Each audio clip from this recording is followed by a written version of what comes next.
ফেরাউন তার স্ত্রীকে কেন হত্যা করেছিল? মূসা আলাইহিস সালাম যখন ফেরাউনকে ইসলামের দাওয়াত দিল, তখন ফেরাউন আল্লাহকে অস্বীকার করলো। কিন্তু ফেরাউনের স্ত্রী আসিয়া রাদিয়াল্লাহু তাআলা আনহা মূসা নবীর ইসলামের দাওয়াত শুনে আল্লাহর প্রতি ঈমান আনলেন এবং গোপনে গোপনে আল্লাহ তাআলার ইবাদত করতে থাকলেন।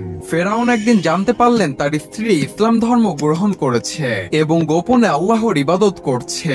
ফেরাউন এই খবর শুনে প্রচন্ড রেগে যান এবং তার স্ত্রীকে ডেকে বলেন, তুমি কি সত্যি আমার বিরুদ্ধে গিয়ে মূসা নবীর ইসলাম ধর্ম গ্রহণ করেছো? আসিয়া তখন সাহসের সাথে উত্তর দিয়ে বললেন, হ্যাঁ, আমি আল্লাহর উপর ঈমান এনেছি, যিনি সকল কিছুর সৃষ্টিকর্তা।